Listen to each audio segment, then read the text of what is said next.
प्राप्त है, लेकिन मेरा सवाल था माननीय मंत्री जी से कि गायघाट विधानसभा क्षेत्र अंतर्गत गायघाट प्रखंड में जारंग हाई स्कूल है, उच्च विद्यालय, जहां पे जमीन उपलब्ध है डिग्री कॉलेज के लिए, लेकिन गायघाट प्रखंड की बात नहीं करके मुझे उत्तर में बंदरा प्रखंड का जिक्र किया गया है कि बंदरा प्रखंड में रुक्मणी देवी डिग्री कॉलेज संचालित है।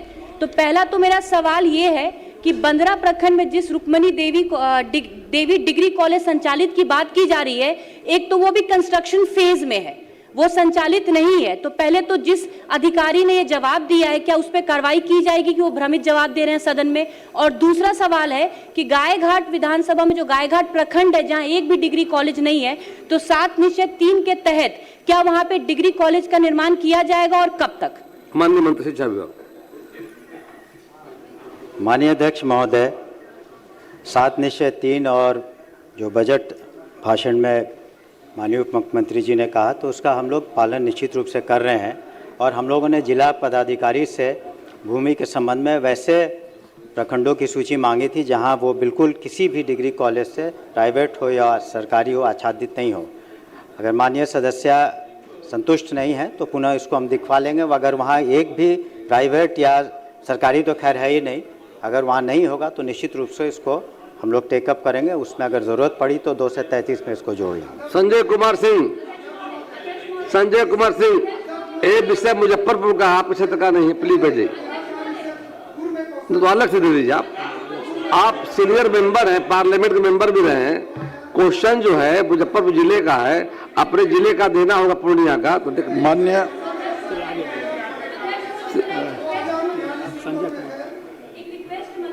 क्योंकि सुरक्षित बिहार और माननीय नीतीश कुमार जी के नेतृत्व का बिहार में छात्र और छात्राओं की संख्या भी बढ़ रही है, क्योंकि लोगों को शिक्षा के प्रति रुझान बढ़ रहा है बिहार में। तो माननीय मंत्री जी से रिक्वेस्ट करेंगे कि जो पहले से भवन बन रखा था, विद्यालय बन रखा है, वो अभी थोड़ा जर्जर हो गया है और वहां पे कक्षाओं की कमियां भी हो गई है। छात्र छात्राओं की संख्या बढ़ने की वजह से कक्षाएं की कमी हो गई। जैसे साइंस लैब की हम बात करें तो सामग्री है, लेकिन क्लासरूम की कमी है। तो उसमें भी मैं माननीय मंत्री से अनुरोध करूंगी कि रीडेवलपमेंट करते हुए क्लासरूम बढ़ाया जाए।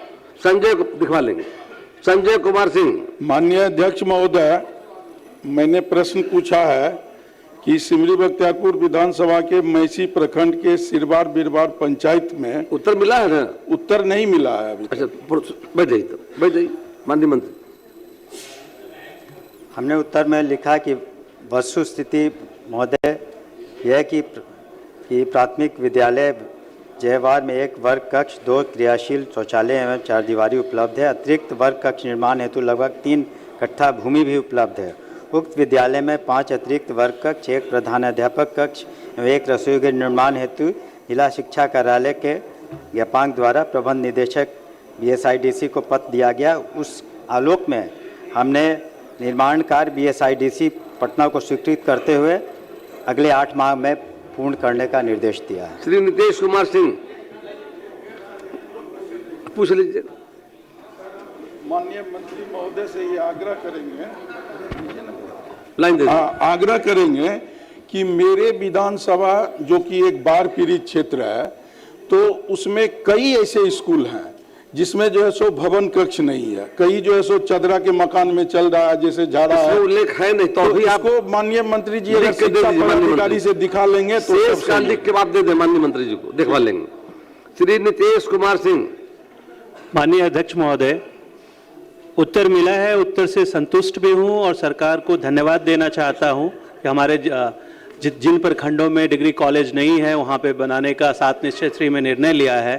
मंत्री जी से रिक्वेस्ट ये रहेगा कि जलालगढ़, श्रीनगर और के नगर प्रखंड में जब जिला अधिकारी भूमि चिन्हित करके भेजते हैं तो उनको जल्द से जल्द बनाएंगे। और एक सवाल हमारा इसके बाद आने वाला है 2110 नंबर पे, जिसमें मैंने सिर्फ एक लाइन ऐड, मैंने सिर्फ एक स्कूल का जिक्र किया था। हमारे विधानसभा में 405 स्कूल है सर, मैंने वो दिया हुआ है 405 स्कूल है जिसमें तकरीबन 2652 प्रॉब्लम है। तो मैं मंत्री जी से रिक्वेस्ट करूंगा कि हमारे विधानसभा के स्कूलों को लेके एक बार रिव्यू कर ले और छोटी मोटी प्रॉब्लम है जो आसानी से सॉल्व हो सकती है, रिव्यू कर लीजिएगा। श्री कृष्ण कुमार ऋषि, उत्तर मिला है ऋषि जी? सर अब उत्तर मिला है। पूरा पूछ लीजिए। नहीं आप सर, मंत्री रहे हुए उसमें हैं। मंत्री जी अपने स्वयं स्वीकार नाले किए है हैं। इसका अदा करके। एक तो धन्यवाद देता हूँ कि पूर्णिया से बनमन की बस चलती। सर मेरा पहले सर सुनने दीजिए, बस चल रही है, बस में महिला कंडक्टर है, उसका ना कोई परमिट है और बस कहाँ रुकेगी इसका स्थान चिन्हित नहीं है। दूसरा कि बस में आप मान लीजिए यहाँ से बस में किलोमीटर पर आप भाड़ा तो तय कीजिएगा कि भाड़ा कितना देना होगा, यह कोई तय नहीं है। सर मैं मंत्री जी से जानना चाहता हूं कि आप बस का परमिट कब तक दीजिएगा, उसका भाड़ा क्या तय कीजिएगा, उसका स्टॉपेज जो होगा जिस जगह पर रुकेगा वहां कोई अधिकारी देखने वाला नहीं है कि उसका बस का नाम क्या पर्ची है? काटेगा कि नहीं काटेगा। बस का नाम क्या इसलिए है? इसका सुनिश्चित किया जाए। बस का नाम मालूम है जी बस का नाम मालूम है? बस का नाम तो पिंक बस नहीं दिया गया है। बिहार में बिहार सरकारी सरकार बस का ने नाम- महिलाओं के लिए पिंक बस की शुरुआत की है। माननीय मंत्री। माननीय अध्यक्ष महोदय, माननीय सदस्य का प्रश्न बहुत अच्छा है महोदय, और माननीय सदस्य चिंतित हैं कि महिलाओं को कैसे प्रोटेक्शन दिया जाए, उनको कैसे सुरक्षित स्थान पर पहुंचाया जाए। उसके लिए बिहार की सरकार और बिहार के माननीय मुख्यमंत्री जी ने पिंक बसें का संचालन किया है महोदय, निर्देश दिया है। 100 बसें राज्य भर में संचालित कर रहे हैं महोदय, और इस सभी बसों पर महिला ड्राइवर और महिला कंडक्टर की व्यवस्था की जा रही है महोदय। लेकिन उनको ट्रेनिंग देना पड़ेगा। अभी तक राज्य में 7 लोगों को हम लोगों ने उनको लाइसेंस दिया है बस का परिचालन का महोदय। 21 ट्रेनिंग में है, इसी महीने के आखिरी तक वो ट्रेनिंग करके पास आउट हो जाएंगे। तो 21 और महिलाओं को हम पिंक बसों पर रखेंगे और उसमें कंडक्टर भी होंगे। लेकिन लगभग 250 हमें महिला चालक चाहिए, इसके लिए हम खोज रहे हैं। और जहां भी माननीय सदस्य को पता लगे कि कोई महिला बस का परिचालन करना चाहती है, उनको मुफ्त में ट्रेनिंग, निःशुल्क ट्रेनिंग भी देंगे और बसों पर संचालन के लिए काम भी देंगे। माननीय सदस्य की चिंता है कि जिस बनमनखी में चाहते हैं कि इनको बस मिले महोदय, तो वहां पर परमिट अभी मिला नहीं है, वो पथ अधिसूचित नहीं है, लेकिन स्पेशल परमिट देकर के वहां पर बसों का संचालन किया जा रहा है। तो माननीय सदस्य को खुशी होना चाहिए, और जैसे ही रोड अधिसूचित कर देंगे वैसे ही वहां पर परमानेंट उनको परमिट इशू करके हम बसों का संचालन अभी कर रहे हैं और भी ठीक से करेंगे। श्री सर मंत्री जी स्वयं स्वीकार किए सर कि परमिट नहीं है, तत्काल परमिट भी दिया, महिला कंडक्टर है, ये भी स्वीकार किए। मेरा सर प्रश्न है कि बस जो वहां से खुलती है, किसी बस स्टैंड पर सर उसको रुकेगी बस, वहां से भाड़ा उसका क्या होगा? मानक तय होना चाहिए कि नहीं कि उसका भाड़ा हम कितना ले, महिला है उसमें, महिला को सुरक्षा व्यवस्था ठीक है नहीं हो, लोकल प्रशासन को इसकी जवाबदेही होना चाहिए कि वहां महिला कंडक्टर है क्या सर? कि प्राइवेट बस जो चलती है उसको सरकार परमिट दिया है, उसको आगे लगाने नहीं देता है सर, उसको भगा देता है, भगा मेरा परमिट तुम्हारा परमिट नहीं, हम लगाने कैसे देंगे? तो सर महिला के लिए इतना व्यवस्था कर रही है सरकार, तो उसको परमिट नहीं दीजिएगा, बस लगाने की जगह नहीं दीजिएगा, तो महिला का सुरक्षा क्या होगा? उसका भाड़ा तय नहीं कीजिएगा सर, तो महिला कैसे जाएगी? मेरा या तो आप कह दीजिए कि महिला को हम फ्री में ले जाएंगे। सारी बातों को ध्यान लीजिए।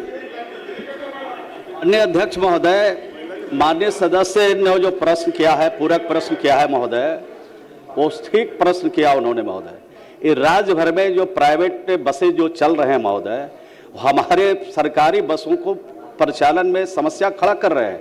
हमारा बस स्टैंड जैसे गया में बस स्टैंड है महोदय, और गया के बस स्टैंड के बाहर प्राइवेट बस लगा करके हमारे सारे पैसेंजर को ले जाते हैं महोदय। उसी प्रकार से गया जी बोलिए, उसी प्रकार से राज्य के अनेक जहां हमारे सरकारी बसों का परिचालन हो रहा बस स्टैंड है महोदय, वहां पर भी इस तरह की प्रक्रिया करते हैं महोदय। उस पर सख्त निर्देश मैंने पहले दिया है, और मैंने अपने सचिव को कहा है कि स्थानीय स्तर पर उसकी बहुत ठीक से समीक्षा करें, एसपी के साथ, डीएम के साथ, कमिश्नर के साथ, और जो प्राइवेट बस के मालिक हमारे गाड़ियों के परिचालन में बाधा करते हैं और खास करके पिंक बसों के परिचालन में बाधा करते हैं, उनके खिलाफ सख्त से सख्त कार्रवाई 15 दिन के अंदर करेंगे और माननीय सदस्य की चिंता दूर करेंगे।